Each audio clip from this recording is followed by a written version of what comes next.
நமஸ்தே, எல்லாருக்கும் வணக்கம். நாளைக்கு நம்ம ரொம்ப ஒரு விசேஷமான ஒரு தினத்தை பற்றி நம்ம பார்க்க இருக்கோம்.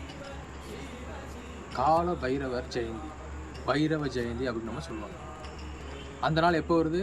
நாளைக்கு தான். நாளையும் நாளை மறுநாள் வெள்ளிக்கிழமை மாலை 6 மணிக்கு மேலே இருந்து சனிக்கிழமை இரவு 11 மணி வரைக்கும் இருக்கு பைரவ ஜெயந்தி அப்படின்னு நம்ம சொல்கிறோம்.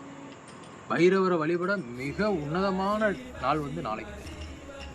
பைரவ வழிபாடு பண்ணுறதுங்கிறது ரொம்ப ஒரு சிறப்பான ஒரு விசேஷமான ஒரு நாள். என்னைக்குன்னு கேட்டிங்கன்னா அஷ்டமி அப்படின்னு சொல்லி சொல்லுவாங்க.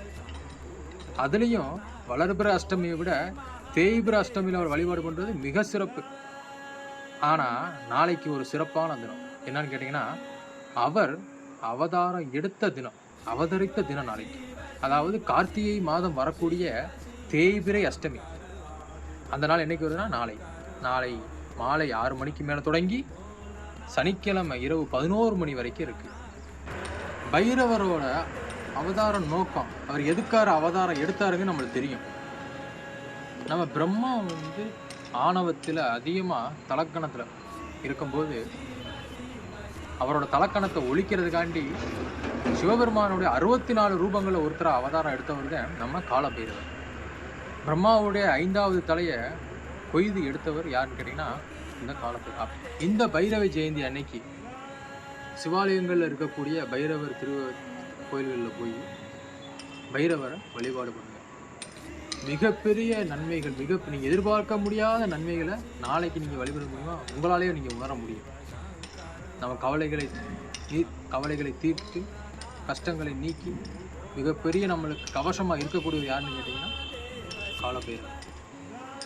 நாளைய தினத்தை மறந்துடாது. எப்படி வழிபாடு பண்ணலாம்? இவருக்கு சிறந்த பூ அப்படின்னு எடுத்துக்கிட்டோம்னா செவ்வரளி பூ. இவருக்கு நீங்கள் என்ன பூவில் மாலை போடலாம்? செவ்வரளி பூவில் நீங்கள் இவருக்கு மாலை போடலாம்.